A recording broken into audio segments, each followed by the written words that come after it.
Monsieur Bourgeois, on est ici aujourd'hui pour parler de l'arsenic à Rouyn-Noranda. Oui. Premièrement, je voulais savoir comment vous avez réagi lorsque vous avez appris que le taux d'arsenic était aussi élevé et que ça avait une conséquence sur la santé des gens. Ce qui était clair, c'est qu'il y avait un enjeu majeur de ce côté-là. C'est un enjeu qui est là depuis longtemps. Hein. L'usine opère depuis près de 60 ans. Il y a eu des améliorations qui ont été apportées au fil du temps, mais aussi la connaissance par rapport à cette situation-là fait en sorte que la prise en compte de la réalité, elle n'avait pas été dévoilée de façon si claire que qu'est-ce que c'est maintenant. Malheureusement, qu'on arrive en 2022 à savoir réellement ce qu'il y en est, ça, c'est pas normal. Et c'est évident que pour tout le monde, c'est une surprise. Puis il faut aussi reconnaître notre société a évolué, la connaissance fait en sorte que ce qui était plutôt méconnu, maintenant est modélisé de plus en plus et permet de tirer des conclusions comme celles qui ont été révélées. Puis, quelle serait la solution à ce problème-là, selon vous? La fermeture de la fonderie, trouver une façon de diminuer substantiellement les émissions? Oui, la compagnie travaille sur cette solution-là depuis un bout de temps, d'essayer de diminuer. Maintenant, est-ce que la technologie sera capable de livrer cette situation-là de façon appropriée pour répondre aux normes? Il y a une sérieuse question à se poser de ce côté-là. Ils ont fait des avancées. Ils ont un projet actuellement avec le projet Velox. J'ai eu l'occasion d'avoir une courte présentation il y a quelques années sur ce qui était déjà en travail par rapport à ça. Mais force est d'admettre qu'aujourd'hui, avec les chiffres qui ont été révélés, on est loin du compte, très loin du compte. Et ça, c'est inadmissible. Est-ce que la technologie va évoluer suffisamment rapidement et de façon efficace pour permettre de pérenniser les opérations ou ultimement arriver à un choix qui sera celui de ne plus opérer l'usine? En 2011, le gouvernement, qui était le Parti libéral à l'époque, a mis une norme sur l'arsenic à 3 nanogrammes par mètre cube, mais la fonderie Horn pouvait continuer de polluer autant que par le passé, mais il fallait une diminution au fil des années. Pourquoi pas avoir demandé que ce soit la même norme que partout au Québec? Bien, c'est une question d'équilibre entre permettre la continuité de l'opération de cette usine-là, d'ailleurs qui est la seule en Amérique du Nord à faire ce type d'opération-là. Les autres ont été toutes fermées, puis il y a un processus qui vient toucher aussi beaucoup la notion de récupération. Et donc, c'était dans l'ambition de pouvoir maintenir ces opérations-là, mais tout en ayant une capacité de répondre aux normes. Force est d'admettre que malheureusement, cette capacité-là n'a pas été rejointe. Et c'est pour ça aussi que le processus se fait avec un renouvellement à tous les 5 ans de la norme. Ce qui est très décevant, c'est qu'il n'y ait pas eu d'amélioration.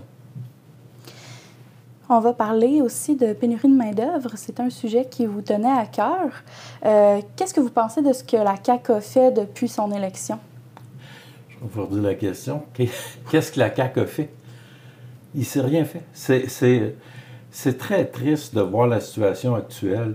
Encore la semaine passée, je discutais avec des dirigeants d'entreprises, des petites entreprises. Là, le modèle, la structure économique québécoise, c'est 85% des petites entreprises, des TE comme on appelle, des opérateurs de commerce de détail, de restaurants, de petites usines.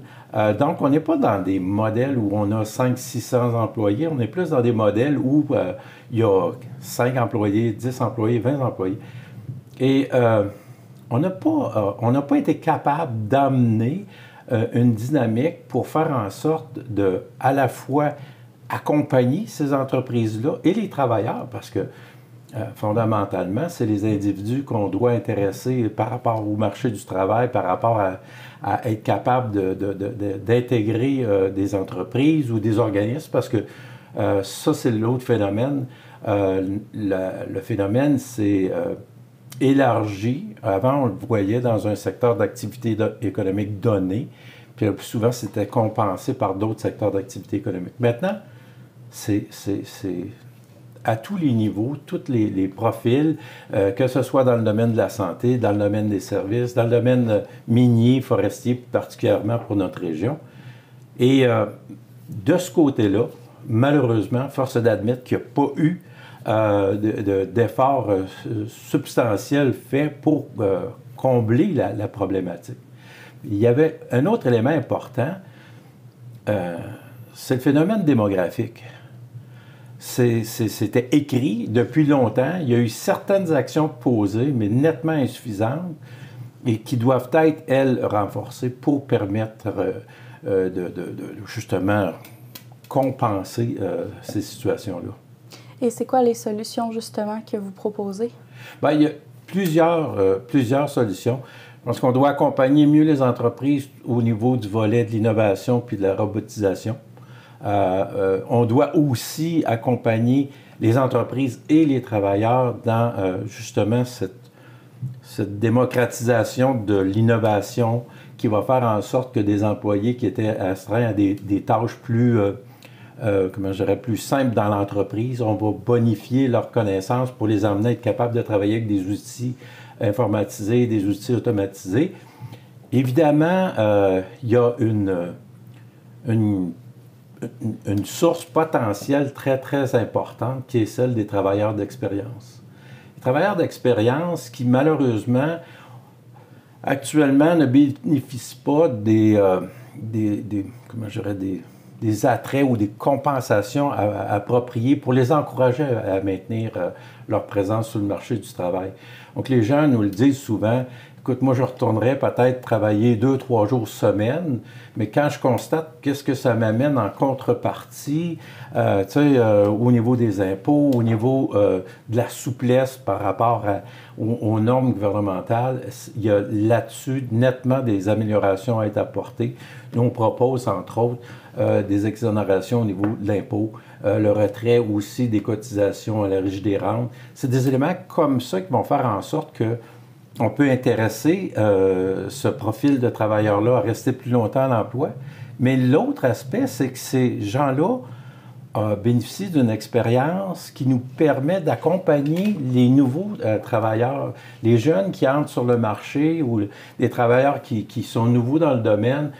Donc, il y a tout un accompagnement, une formation, un transfert d'expertise qui est non négligeable. Donc, de ce côté-là, on doit mieux structurer l'approche.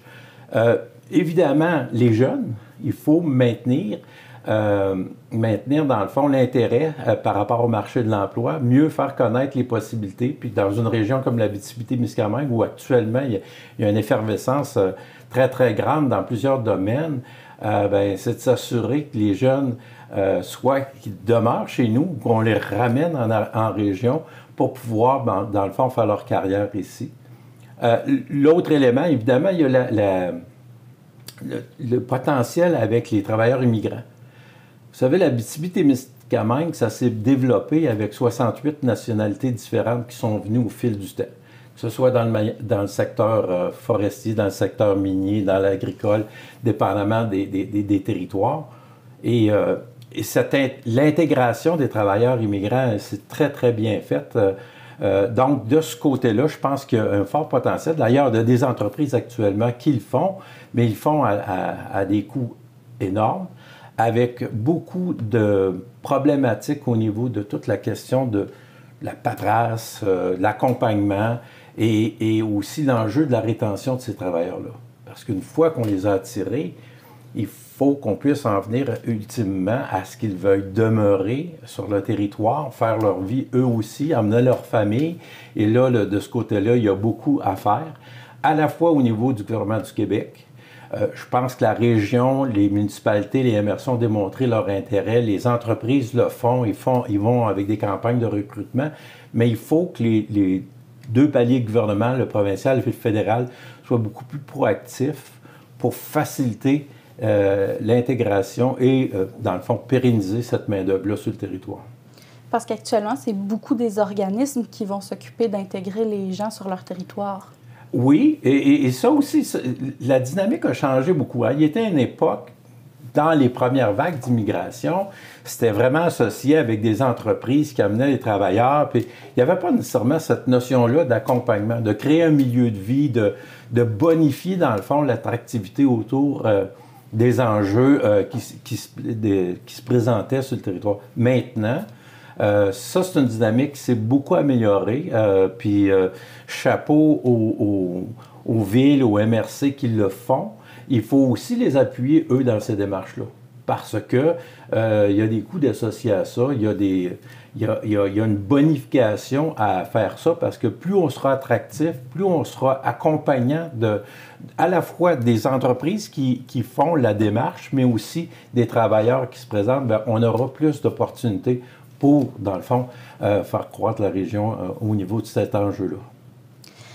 Je ne peux pas m'empêcher de vous demander, qu'est-ce que vous pensez des bourses Perspectives Québec? C'est correct. Ça peut être bonifié. Je pense que ça fait partie je dirais, de l'éventail de produits à offrir.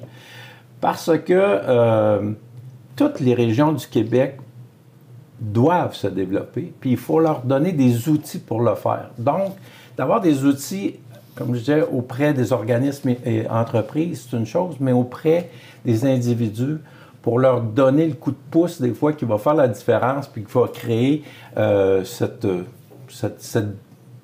processus de décision-là, qui va faire en sorte que dire, avec ça, c'est un petit coup de pouce supplémentaire.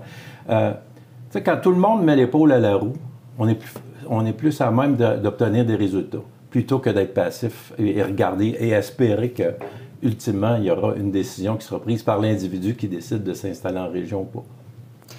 Ça peut être difficile, par exemple, de venir en région à cause de la crise du logement. Qu'est-ce que vous proposez pour... Bien, tout à fait. Là-dessus, il faut être beaucoup plus proactif. Je dirais un peu le scénario par rapport à la crise de la main-d'œuvre. Dans la crise du logement, qui a été exacerbée par la pandémie, la COVID, a créé aussi un effet que les gens veulent avoir leur cocon, leur place, ce qui est tout à fait légitime, qui est tout à fait approprié. Mais en même temps, on n'a pas, contrairement, puis même à ça, dans d'autres régions où ils ont des promoteurs qui font dans la diversification de l'offre d'hébergement, que ce soit pour des loyers, soit pour des maisons ou des condominiums. On n'a pas cette même capacité-là. Tu sais, on a une population globalement en Abitibi-Témiscamingue d'environ 150 000. Il y a des actions qui sont posées, mais clairement, c'est insuffisant. Là-dessus, je pense qu'il faut être plus agressif, je dirais, en collaboration avec les villes, les MRC et les promoteurs, voir comment on peut mieux accompagner. Puis, c'est des choix stratégiques parce que, comme tout à l'heure, je vous parlais d'attirer des travailleurs immigrants ou des travailleurs qui viennent d'autres régions du Québec. La première question qui vient, c'est, OK, le logement, comment ça fonctionne? Est-ce qu'il y a des disponibilités? C'est quoi ma perspective?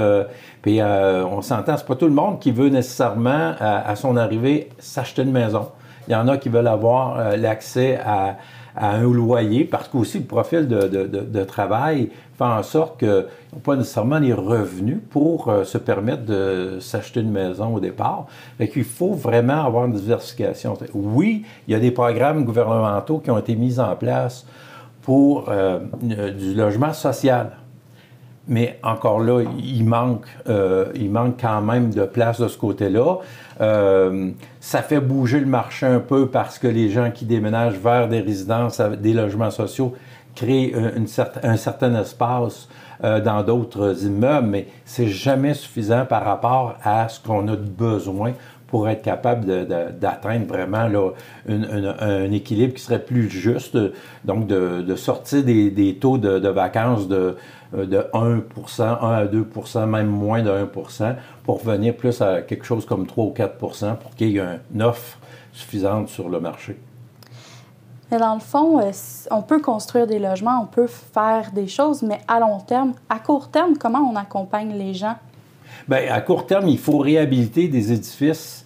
On a une capacité dans certains édifices où on peut faire de la rénovation, où on peut livrer plus rapidement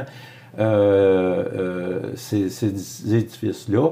Il y a je pense entre autres, dans le parc des maisons mobiles, il y a aussi un secteur qui a été identifié, là, qui a des maisons unimodulaires.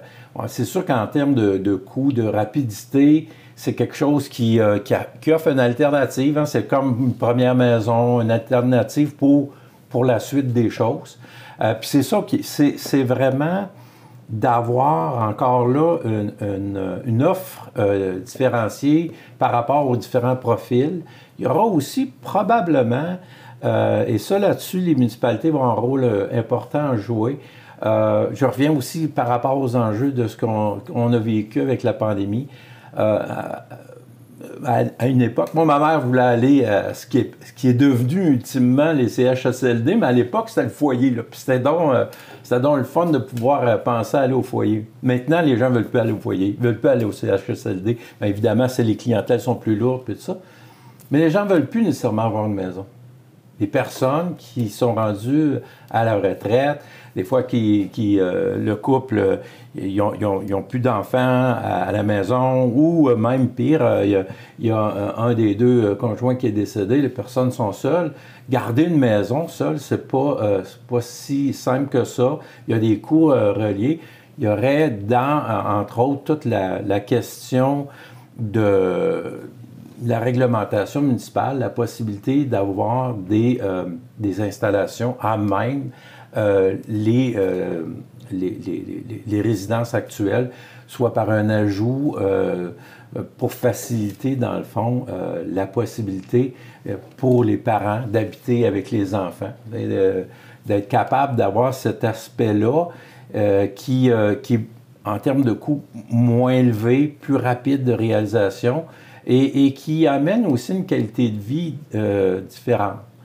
Je pense que doit faire partie des réflexions que le monde municipal, entre autres parce qu'ils sont un acteur important, même si je vous dis ça aujourd'hui, si une municipalité ne veut pas modifier son règlement de zonage pour permettre ce type d'utilisation-là, bien malheureusement, ce sera un beau rêve qui ne pourra pas se réaliser, mais moi je pense que ça va faire partie aussi de l'amélioration de l'offre de services en hébergement. J'essaie de me figurer, est-ce que vous parlez comme d'un agrandissement sur des maisons, des mini-maisons? Bien, il y a les deux. Hein. On voit le modèle, là, effectivement, ça peut être un agrandissement qui est adjacent directement à la maison, mais ça peut être aussi une petite maison qui est installée dans la cour arrière. Ça commence à se développer, ce modèle-là. Comme on a, la ville d'Amos, entre autres, a un projet de mini-maison, mais moi, c'est vraiment plus une deuxième installation sur le même terrain. Puis qu'il y a un lien avec la famille. C'est pas une question de dire, bon, j'ai un terrain, je vais reconstruire une petite maison, je vais louer ça à quelqu'un d'autre. L'idée, c'est beaucoup plus, dans le fond, de créer une cellule où, à la fois, les propriétaires occupants, dans le fond, accueillent les grands-parents. Puis ça crée un rapprochement aussi au niveau de la famille. Ça fait partie, je pense, de l'évolution de notre société. Puis ça comblerait aussi une partie. Mais vous voyez, c'est jamais simple, ces problèmes-là. Tant en main-d'œuvre que du côté hébergement. C'est une multitude d'actions, de gestes qui doivent être posés pour arriver à un résultat intéressant plus rapidement et de façon plus efficace. Parce que le danger, c'est de dire, on va construire un bloc appartement de 100 appartements. Tout le monde va s'en aller là. C'est pas tout le monde qui est fait pour ça. Puis, on est dans une région magnifique, l'Abitibi-Témiscamingue, des grands espaces, c'est ça. pas sûr que les gens vont vouloir nécessairement avoir ce type d'accès-là en termes d'hébergement. On l'a vécu dans les dernières années. Il y a des gens qui étaient installés dans les villes, qui sont en allés plus en bordure de lac. Bon, ça aussi, ça a créé un certain mouvement, mais encore là, c'est pas suffisant pour donner accès à des propriétés de façon suffisante pour répondre à la demande. Vous avez mentionné qu'une des solutions, ce serait vraiment que les personnes âgées aillent vivre avec leur famille dans un espace qui leur est réservé. Par contre, si on fait ça, il va falloir accompagner les proches aidants. De quelle façon on peut faire ça? Bien, ça, c'est le volet santé. Puis nous, là-dessus, très clairement, le meilleur endroit pour une personne âgée pour vivre, c'est sa maison. Et on croit sincèrement que de ce côté-là, on doit mieux accompagner les personnes âgées dans leur habitation. C'est de les relocaliser dans d'autres installations parce qu'il y a une perte d'autonomie, il y a certains enjeux. On est mieux de le prendre à l'inverse, c'est-à-dire qu'est-ce qu'on peut offrir comme type de service pour maintenir à domicile ces personnes-là. Accompagner aussi, puis là, encore là, je reviens avec le modèle un peu avec la possibilité d'être installé à proximité, même si la famille est à proximité, une petite résidence là, annexée, il y a certains types de services que les enfants ne pourront pas nécessairement offrir. Il faut avoir un accompagnement là, gériatrique qui nous permet, dans le fond, de faciliter la pérennisation de la présence des individus dans leurs installations, moins de chambardement dans leur vie pour plus de confort et d'accompagnement approprié. Puis ça, il y a un effet bénéfique à tout ça. Il y a un effet au niveau de la santé physique et mentale. Parce que stratégiquement, quand on pose un geste comme celui de retirer quelqu'un de la maison parce qu'il y a un problème d'autonomie, on l'amène dans un autre lieu qui, lui, est plus dans un modèle clinique, bien, il y a des réactions. Puis il y a des enjeux au niveau de la famille, dépendamment. Bon, quand c'est dans la même municipalité, c'est tel que tel, mais quelqu'un qui réside dans un village et qui se ramasse à venir dans la ville-centre, il y a tout un enjeu de déplacement, de disponibilité, puis tout ça. Donc, il y a une perte en termes d'accompagnement puis de référencement, là, et le fait d'être capable, dans le fond, à l'inverse, de permettre à la personne de rester chez elle, mais de l'accompagner avec les services appropriés. Des fois, c'est des suivis de base, là. Tu sais, quelqu'un qui est diabétique ou qui a des problèmes de pression, d'être capable d'avoir des gens qui vont à domicile pour offrir ça. Ça impose aussi, de la part du gouvernement, dans le fond, de supporter les organismes qui donnent ce type de service-là. Parce que, oui, il y a le système de santé qui en donne, qui desservent en partie, mais il y a aussi des organismes communautaires qui font un excellent travail de ce côté-là, parce que des fois, ça peut être de l'aide au ménage. Tu sais? Donc, il faut être capable d'être plus proactif dans ce champ d'activité-là, puis de bonifier, dans le fond, la capacité des organismes, puis de leur donner, parce que eux sont sur le terrain, plus à même de connaître l'évolution des besoins et à ce moment-là, de donner cet accompagnement-là approprié. En terminant, je voudrais savoir, là, on parle de santé, qu'est-ce que vous pensez de la réforme de Gaétan Barrette au niveau de la santé qui a eu lieu il y a plusieurs années? Bien, la réforme visait l'objectif d'éliminer un palier administratif au niveau de la dynamique de la santé. Le constat, après 7 ans, c'est que dans certains territoires, certaines régions, je dirais plus populeuses, l'effet escompté a été plus efficace. Une région comme l'Abitibi-Témiscamingue, ça a démontré les failles de ce type de réforme-là. Ne serait-ce que la réalité géographique. On a 5 pôles, 5 MRC, 5 régions, 5 villes-centres. Mais quand je pars de Témiscamingue Sud puis je m'en vais à Sainte-Terre, c'est plus que Montréal-Québec. Ça ne peut pas nous permettre de livrer une prestation de service adéquate. De la proximité, c'est toujours, puis je le disais tout à l'heure, au niveau à la fois de l'hébergement, mais de l'accompagnement là, au niveau des personnes âgées. Puis ça, il faut aussi qu'on soit capable de créer ça, un sentiment d'appartenance. Est-ce que c'est une nouvelle modélisation? Je pense qu'il y a place à amélioration. Exemple, est-ce que un organisme comme le CISAT pourrait devenir beaucoup plus... Il y a des éléments qui, au niveau régional, peuvent demeurer, mais clairement, il y a des besoins d'avoir des directions dans chacune des villes-centres, d'être capable d'avoir des axes, exemple, l'axe est, Amos-Val-d'Or, donc Sainte-Terre, puis de l'autre côté, Rouyn-Noranda, La Sarre et le Témiscamingue. Tu sais, il y a de la place à améliorer. Les 7 ans nous ont prouvé qu'il y avait des carences qui devaient être comblées. Moi, je pense que l'exemple de Sainte-Terre est probant. Les gens du milieu se sont pris en main, ils ont regardé la problématique, ils ont emmené des propositions au CISAT en disant, écoutez, nous, on n'accepte pas votre décision, même on va vous démontrer qu'on pense qu'on est capable, en discutant avec les gens qui sont sur place, qui offrent la prestation de service, puis ils l'ont démontré de façon très claire, puis c'est tout à leur honneur, mais en même temps, ça démontre clairement que quand on veut trouver des solutions, il n'y a personne de mieux placé que les gens qui sont à proximité, puis malheureusement, c'est pas à 150, 200 km, et pire encore à 800 km que la solution appropriée va émerger.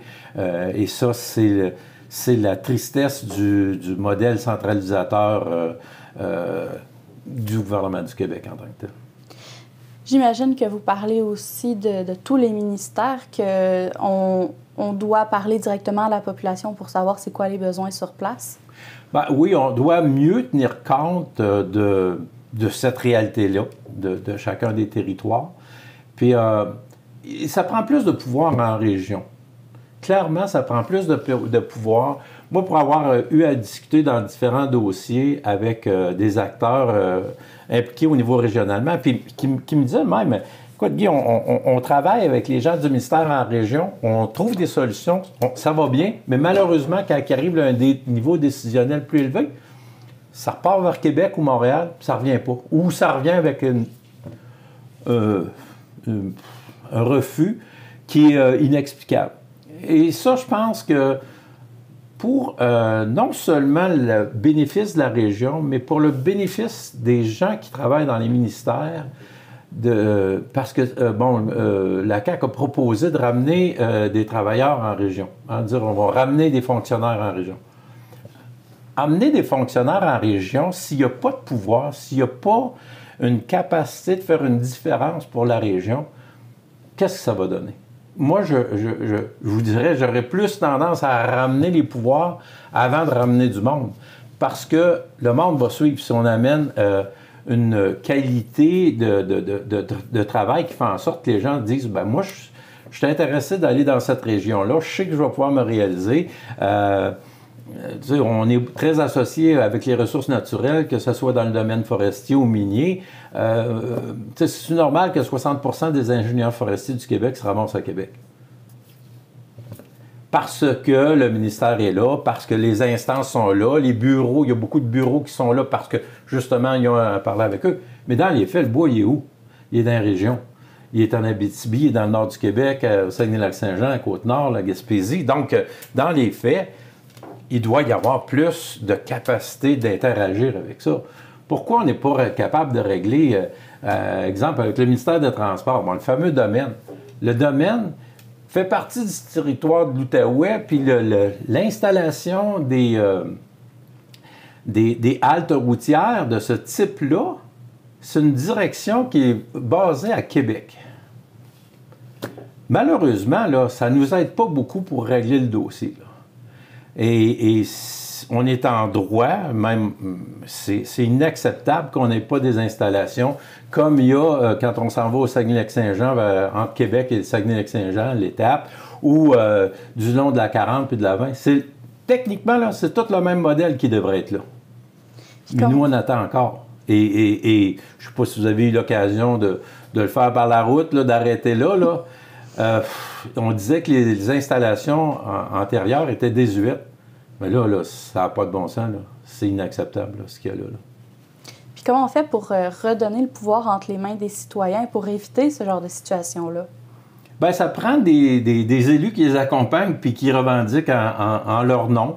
Il y a une façon de travailler avec à la fois le gouvernement, les ministères, parce qu'il faut comprendre que il y a le politique d'un côté, puis il y a aussi de l'administratif. Il y a des actions. Hein? Chacun des ministères aura à livrer, dans le fond, des engagements et ou en lien avec sa mission, à livrer des travaux, des prestations de services. Bien, il faut s'assurer qu'on le fait de la bonne façon, puis qu'on n'est pas ignoré dans le fil des événements. Puis c'est ce qu'on a beaucoup senti dans les 4 dernières années en Abitibi-Témiscamingue. Donc, on va se revoir plus tard quand va s'approcher les élections. Merci beaucoup d'avoir été là, M. Bourgeois. Bien, c'était un grand plaisir. À la prochaine. À la prochaine.